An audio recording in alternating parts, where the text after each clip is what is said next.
aí, pessoal, tudo bem? Como é que vocês estão? Hoje nós vamos começar a estudar um grupo de animais interessantes, chamado de cordados. Especificamente, vamos estudar os protocordados e os peixes. Vamos observar que eles começam a ser estudados no meio aquático. E depois é que nós vamos chegar no meio terrestre. Então, os protocordados, os peixes e até os anfíbios, né, são observados, né, esses animais existem dentro da água. Depois vem os répteis, as aves e os mamíferos, onde esses animais já têm uma predominância de ambiente terrestre. Mas que fique claro, os cordados surgem na água e depois é que vem para a terra. Vamos então falar um pouco das características gerais de um cordado.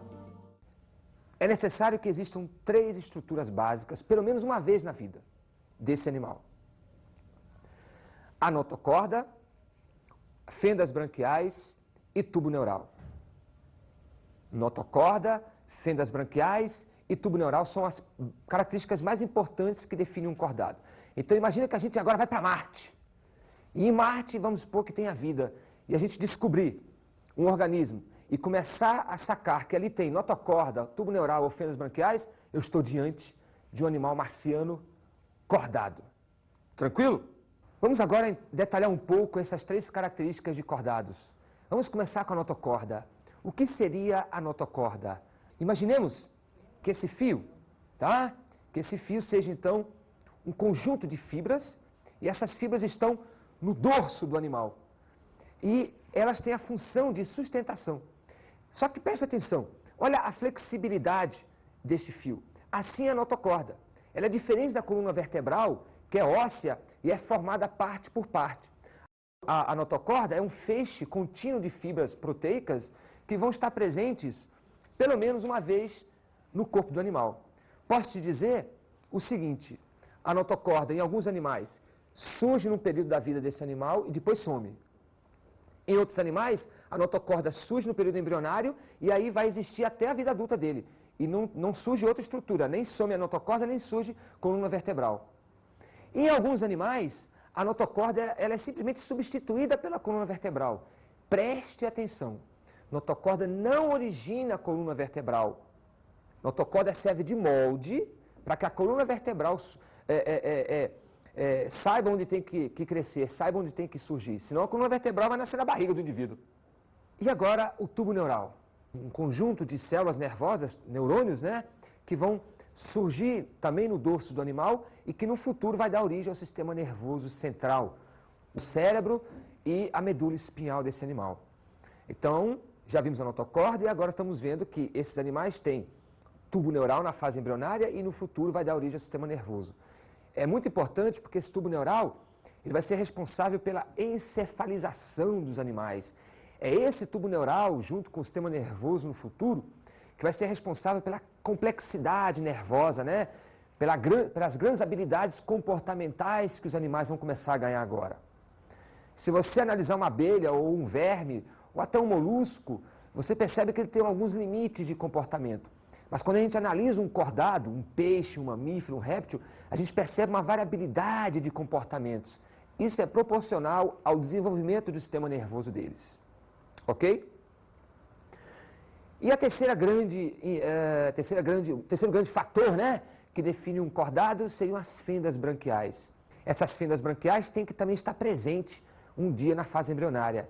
É isso mesmo que eu estou falando. Nós já tivemos fendas branquiais. São aberturas que surgem na nossa faringe um certo tempo, e aí, dependendo do animal, essas fendas branquiais nelas podem surgir as brânquias, ou guelras, como os peixes, ou podem ser substituídas. Elas se fecham, né? A faringe que está toda abertinha, ela se fecha, fica um tubo único, e aí é obrigado a surgir pulmão. Os pulmões têm que surgir. Tranquilinho? Outras características que definem cordado, ou que estão presentes nos cordados, melhor assim, é que eles têm simetria bilateral. São raros os cordados que não têm simetria bilateral. Exemplo, as assídeas, nós vamos ver aí, que é um protocordado, na fase adulta ela perde um pouco a simetria, fica um pouco amorfa, não dá para classificar. Mas de um modo geral, os cordados têm simetria bilateral. É como se me cortasse ao meio e eu tenho lado direito e esquerdo muito parecidos. Também são classificados como deuterostômios. O que significa dizer deuterostômios? O tubo digestivo nosso é completo, com boca e ânus. Mas esse tubo digestivo se forma no período embrionário. Então, no período embrionário, existe um orifício. Esse orifício chama-se blastóporo. E lá no embrião, o blastóporo, que é esse buraquinho que está se formando, se ele der pela primeira vez origem à boca, o animal é chamado de protostômio. Mas se esse buraquinho der origem pela primeira vez a um ânus, esse animal vai ser deuterostômio. Nós somos deuterostômios, nós os cordados. Tá? Nosso primeiro orifício que surgiu foi o ânus e não a boca. Tranquilo? Os cordados também são triblásticos, têm os 3 folhetos embrionários, e também celomados. Vamos agora classificar os cordados. Os cordados são divididos em dois grupos importantes. Os protocordados e os eucordados. Os protocordados é onde estão os cordados invertebrados. Eles não têm coluna vertebral e dependem ou não da presença da notocorda durante a vida deles. São protocordados, com certeza, os cefalocordados, onde está o anfíoxo, e os urocordados, onde estão as assídeas. E aí tem uma briga. Alguns pesquisadores dizem que os hemicordados pertencem ao grupo dos cordados, e outros já retiraram os hemicordados do grupo dos cordados, e os hemicordados passaram a ser um novo filo. Filo hemicordata e filo cordado. Nós vamos colocar os hemicordados, ainda de modo clássico, junto com os cordados. Então nós temos assim, protocordados são os hemicordados, os urocordados e os cefalocordados. Tranquilo? Os eucordados, nós podemos ainda classificar assim, ó. Nós temos a superclasse dos peixes, que se divide em ciclostomados, os condrictes e os osteíctes. Os osteíctes são peixes ósseos, os condrictes, os peixes cartilaginosos, e os ciclostomados, os peixes sem mandíbulas, são as chamadas agnatas, né? E temos ainda a superclasse tetrápoda, que são os animais com 4 membros, né? E que estão adaptados às diversas situações, como as baleias para nadar, nós para manipularmos. E é lá nos tetrápodas que vão estar os anfíbios, os répteis, as aves e os mamíferos. Vamos agora chamar uma enquete interessante para ver se as pessoas sabem diferenciar justamente o que é um tetrápoda, um peixe. Vamos ver lá, vamos ver lá.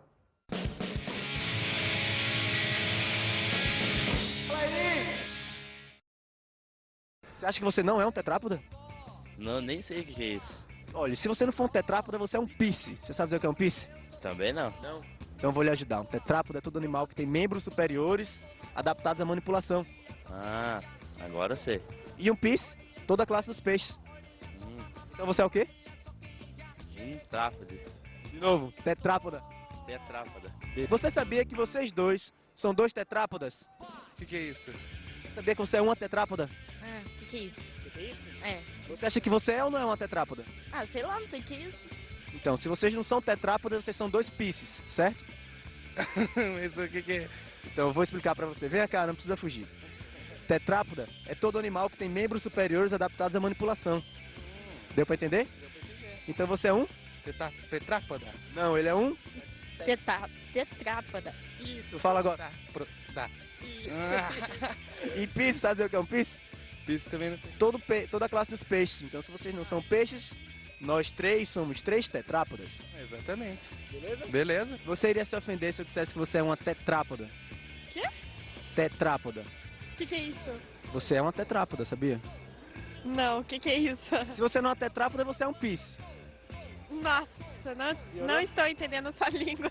Então deixa eu lhe explicar. Um tetrápoda é todo animal que tem membros superiores adaptados à manipulação. Ah, é? E pisci seria toda a classe dos peixes. É. Então você é o quê? Tetrápoda? Sim, ela é um tetrápoda. Você viu só? É um problema. Nomes muito difíceis e que não são usuais complicam, né? Então eu tenho que deixar claro isso. Somos realmente um tetrápoda, só que nossos membros superiores estão adaptados à manipulação. O do morcego, que também é um tetrápoda, para voar.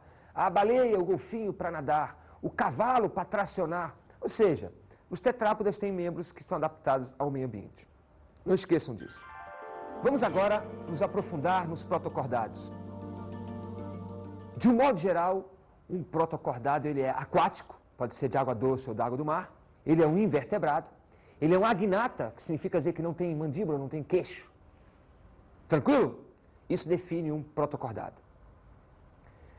Vamos então falar especificamente de dois protocordados, os urocordados e os cefalocordados. Urocordados, vamos começar por eles.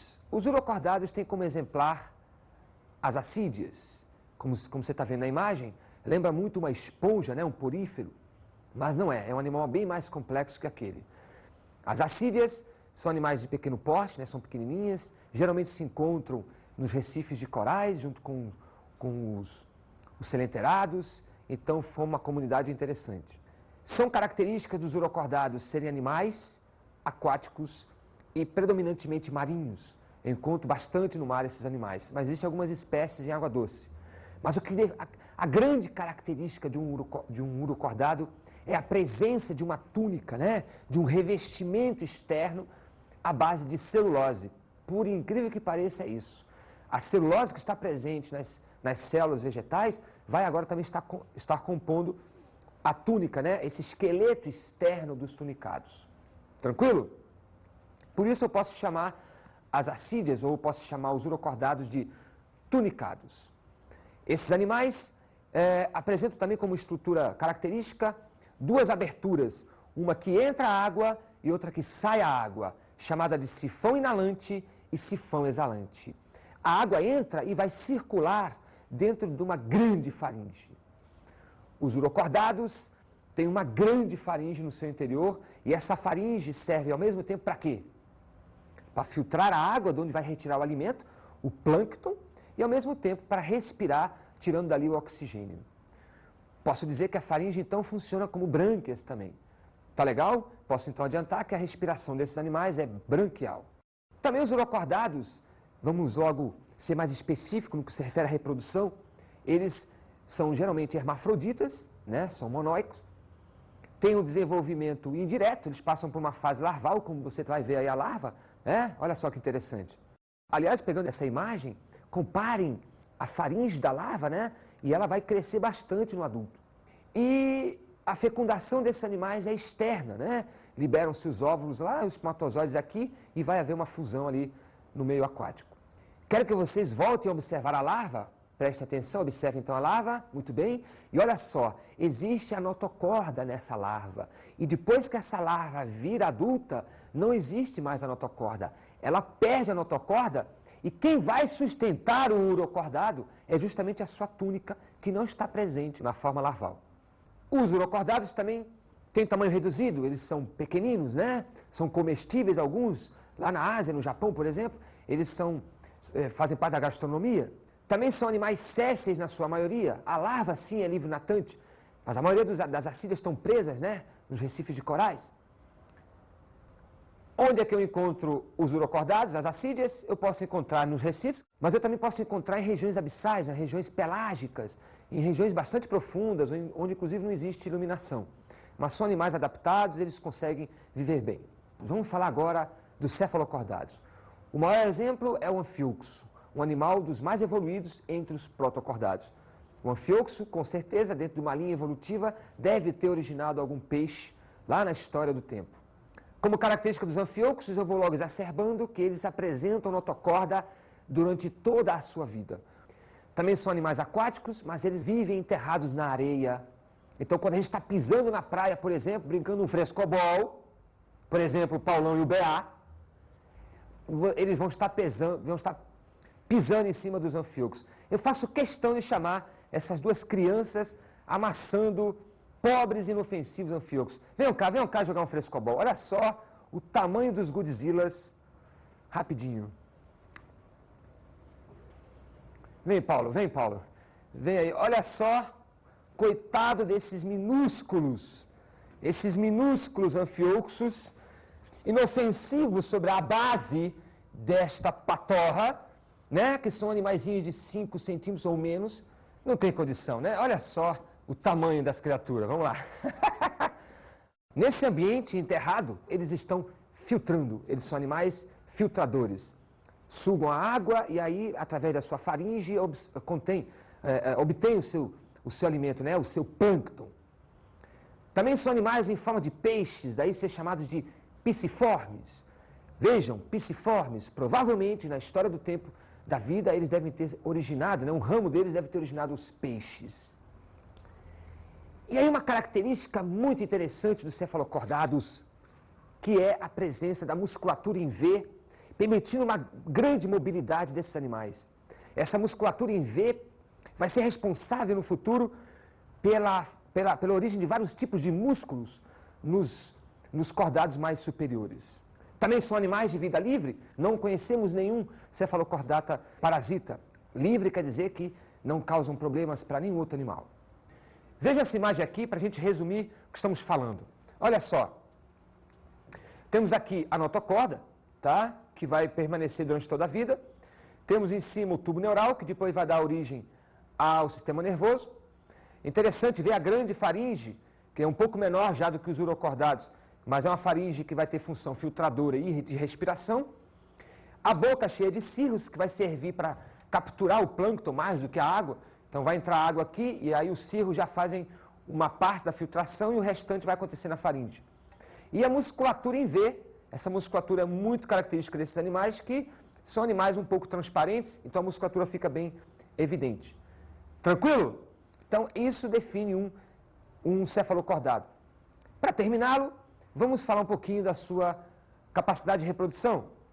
Esses animais, eles são dioicos, têm sexos separados. A fecundação deles é externa, ou seja, eles liberam seus óvulos e os espermatozoides vão ser fecundados em ambiente externo. E eles apresentam, na maioria das espécies, desenvolvimento indireto, ou seja, passam por uma forma larval. Vamos agora falar dos grandes peixes. Os peixes são os ciclostomados, os condrictes, que são os cartilaginosos, e os ósseos, que são os osteíctes. Os peixes, de um modo geral, como características gerais, né? Os peixes, de um modo geral, apresentam circulação fechada, coração com 2 cavidades e circulação simples. Uma dessas 2 cavidades do coração é o átrio e a outra é o ventrículo. Observe essa imagem comigo. O ventrículo e o átrio. O sangue chega no átrio e depois passa para o ventrículo e depois é que vai para as brânquias. O sangue chega com gás carbônico, sangue venoso, passa pelo ventrículo como sangue venoso e aí vai para as brânquias. Por isso é chamada de circulação simples, porque só passa uma vez no coração, e é também chamada de uma circulação completa, porque o sangue não se mistura no coração, só passa um tipo dele no coração. Tranquilo? Outra característica de peixes, comum, né, é que eles apresentam a linha lateral. Essa linha lateral, na verdade, é um conjunto de sensores importantes para o equilíbrio do peixe, para sua localização espacial. Imagine um peixe no meio oceânico, dificilmente ele vai saber, né, se está de cabeça para baixo, de cabeça para cima, se está de lateral, enfim. Essa linha lateral serve para saber dar um posicionamento ao peixe e também saber se vem algum predador ou não na sua direção. Então tem função sensorial. Nos peixes ósseos é bastante evidente, nos peixes cartilaginosos não é tanto, e nos peixes ciclostomados também não é muito evidente.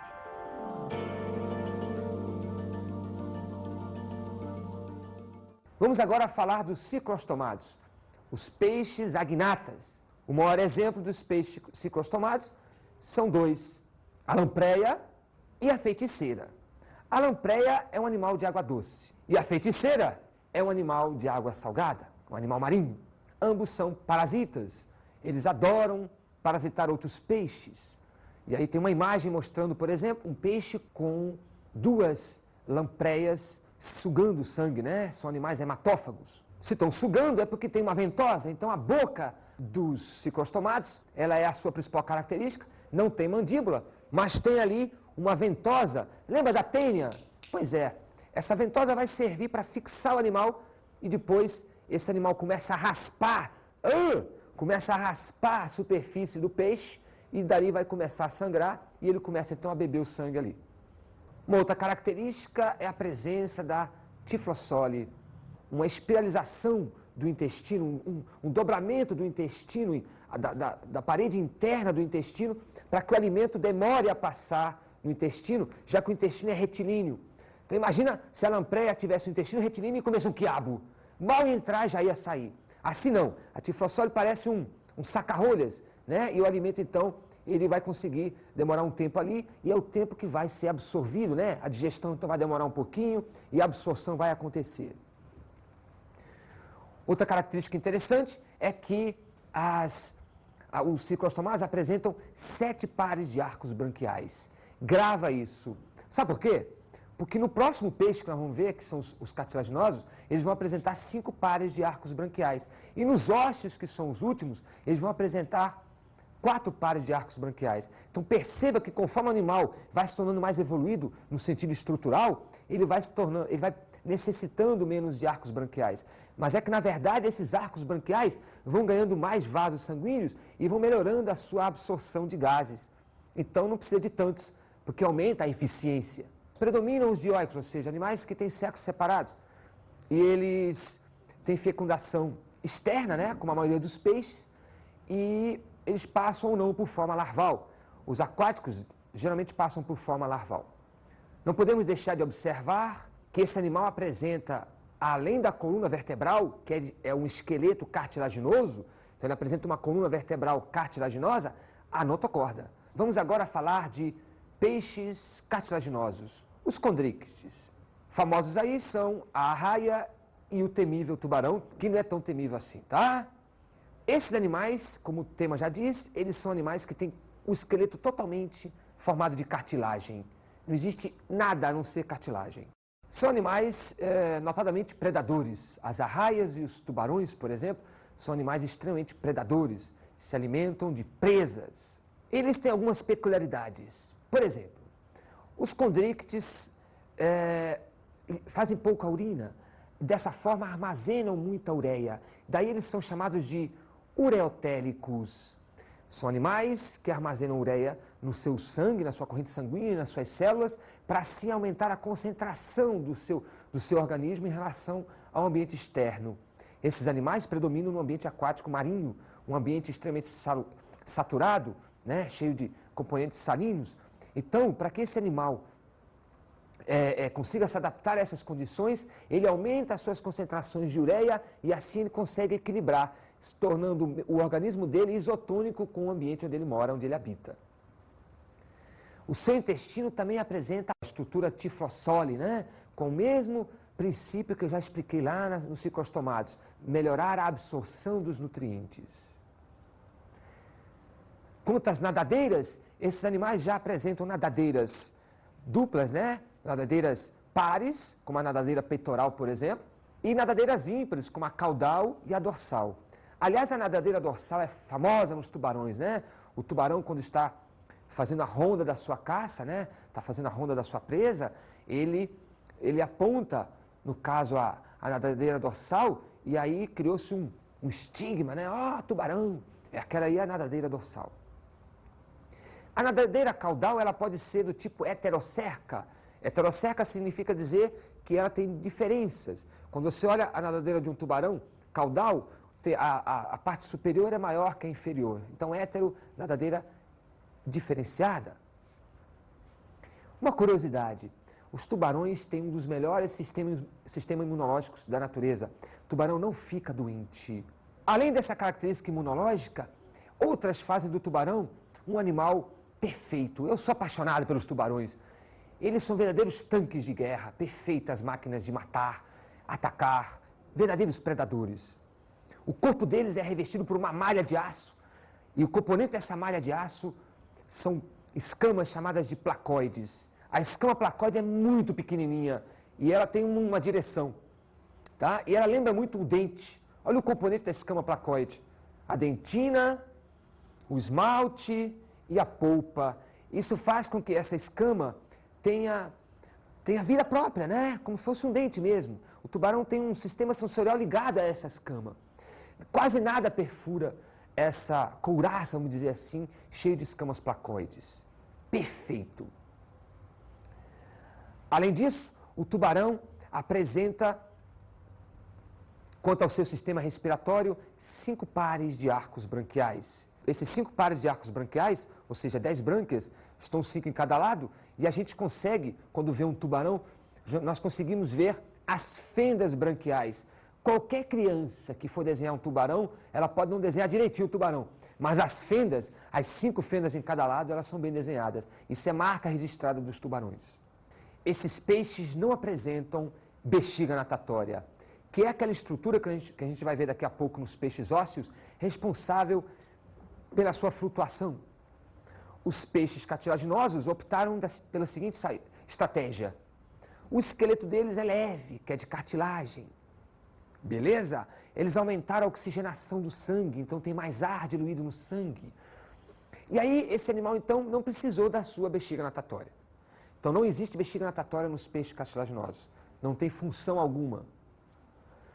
Também são chamados de gnatostomados, porque eles são animais que apresentam mandíbula. Então, preste atenção.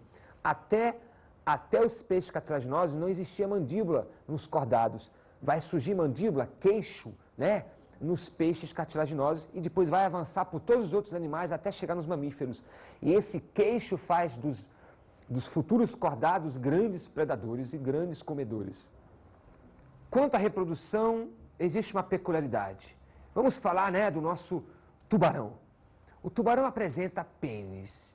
Esse pênis, na verdade, é um órgão que surgiu por transformação de uma das suas nadadeiras ventrais. Esse pênis, então, permite com que os tubarões tenham uma cópula e uma fecundação interna. Dessa fecundação interna, então, vão surgir tubarõezinhos. E esses tubarõezinhos vão sair direto do tubarão-mãe e já saem com as características de um tubarão, e não um ovo. Então, essa situação, né, esse fenômeno define os tubarões, ou define os peixes cartilaginosos como sendo vivíparos. Nós somos vivíparos, porque a mulher, né, libera um bebê já com formas humanas. Mas existem também os ovíparos, por exemplo, que são os outros peixes ósseos, que liberam ovos que ainda não estão formados, não têm forma de peixe. Vamos agora chamar um trecho do filme Procurando Nemo, onde vai ficar exemplificada essa variedade de peixes, né? Vamos lá.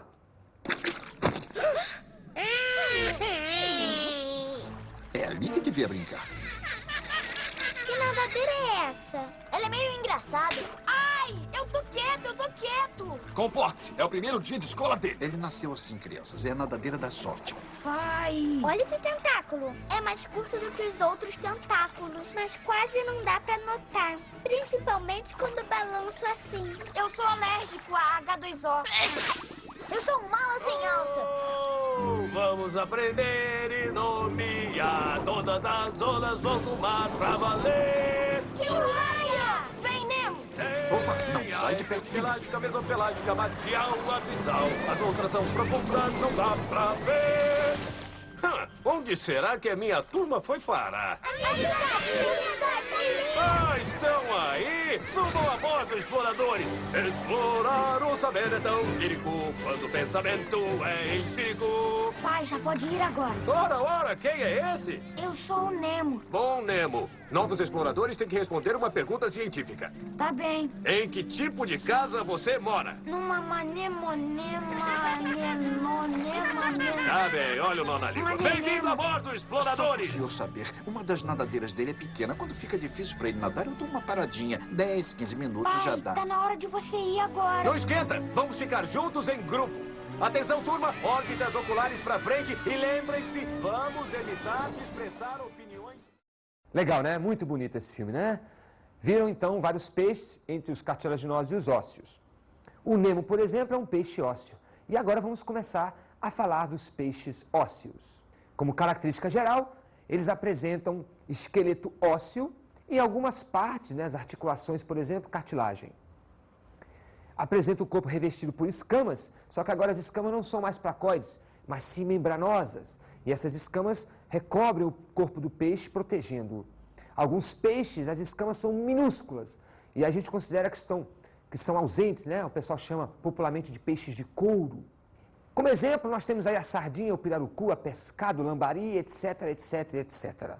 Podemos ainda falar que esses animais perderam mais um par de arcos branquiais. Eles apresentam agora 4 arcos branquiais, ou 8 brânquias. E essas brânquias estão protegidas por uma estrutura óssea na cabeça, chamada de opérculo. Quando a gente vai comprar o peixe, a gente levanta o opérculo e vê se as brânquias estão vermelhinhas, brilhantes e com cheiro característico de peixe. Se não tiver com aquele cheirinho bacana, o peixe está ruim. Esses animais vão apresentar, por exemplo, a bexiga natatória. Já que o esqueleto deles é pesado, eles têm que desenvolver um subterfúgio, né, para se tornarem mais leves. Então a bexiga natatória ajuda esse peixe a subir e a descer. Bexiga natatória é característica de peixe ósseo. Ela está conectada no sistema branquial e no sistema sanguíneo, e dessa forma ela retira o ar do sangue, retira o ar das brânquias, e dessa forma a bexiga natatória se enche e esvazia. Esses peixes também apresentam barbatanas pares e ímpares. Vejam aqui na imagem, nós temos a barbatana dorsal e caudal são barbatanas, a exemplificar, são barbatanas ímpares. E aqui nós temos a barbatana peitoral, que é um exemplo de barbatana par. Essas barbatanas auxiliam o peixe e, no caso da caudal, funciona como leme. A anal também funciona como leme, e assim o peixe direciona onde quer ir. Observe o opérculo, que é onde embaixo estão as brânquias. Vou te chamar agora para tu veres outra imagem, onde a gente vai ver as estruturas internas do peixe, dos quais algumas eu citei. Vem comigo. Olha só, esse animal tem o seu coração, bem próximo das brânquias. As brânquias estão aqui citadas, ó. E a bexiga natatória bem exemplificada aqui em azul, né? Essa bexiga é sacular, ela vai encher e esvaziar de ar. O fígado aqui embaixo. E eu quero exacerbar a linha lateral. Ó, linha lateral que está cheia de sensores que vão direcionar, manter esse peixe com noção de espaço-tempo no seu meio. Tá legal? Esses peixes também são gnatas, assim como os cartilaginosos. Eles apresentam mandíbula, e essa mandíbula varia muito de acordo com o tipo alimentar do peixe. Essa imagem mostra como é que o peixe consegue respirar. Observem que a água entra pela boca, e essa água vai levando sais diversos, alimento e principalmente o gás oxigênio. E aí a água sai entre o opérculo e as brânquias. E as brânquias, então, através de um mecanismo especializado, conseguem absorver o gás oxigênio por difusão. E é dessa forma, então, que o animal consegue respirar. Ele não engole a água, a não ser a que ele quiser, para matar sua sede, que ele nunca vai sentir. Não podemos esquecer de falar da circulação desses peixes, que é muito parecida com a dos condrictes. Também eles apresentam o coração com duas cavidades, um átrio e um ventrículo. Ela também é simples e ela acontece do tipo completa, o sangue não se mistura no coração. Tá legal? Quanto à reprodução, são dioicos, têm sexos separados, macho e fêmea. Como a maioria dos animais também ósseos, apresentam desenvolvimento indireto. Eles produzem algumas larvas que popularmente são conhecidas como alevinos, muito importante para a piscicultura, né? O mercado de piscicultura. Esses animais também, na sua grande maioria, apresentam fecundação externa, ou seja, liberam óvulos, e depois os espermatozoides também, liberados na água, vão fecundar esses óvulos. Era isso que nós tínhamos para falar hoje desse mundo maravilhoso, que é o mundo subaquático, onde tem os protocordados e, no caso, os nossos maravilhosos peixinhos.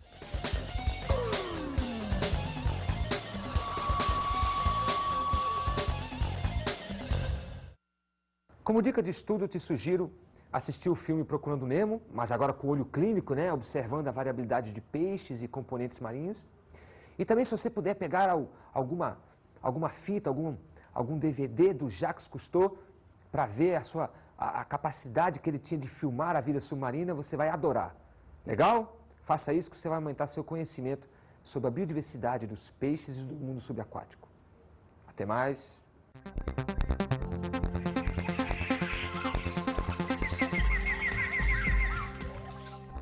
Na aula de hoje, falamos sobre cordados, protocordados e peixes.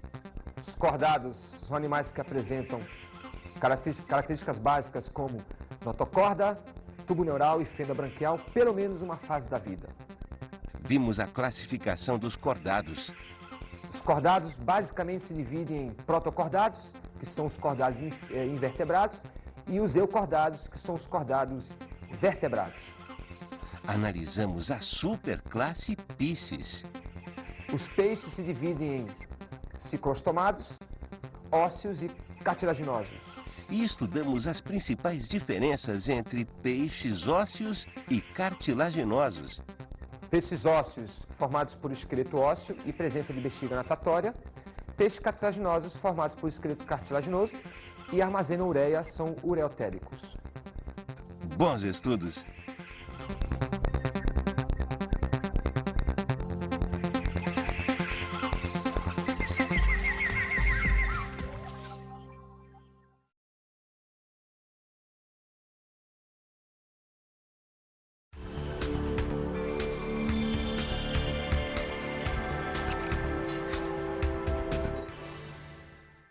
Sugiro que reúnas a turma e coloques uma fita do Jacques Cousteau e, após assistir a fita, comente a variabilidade, a biodiversidade dos peixes.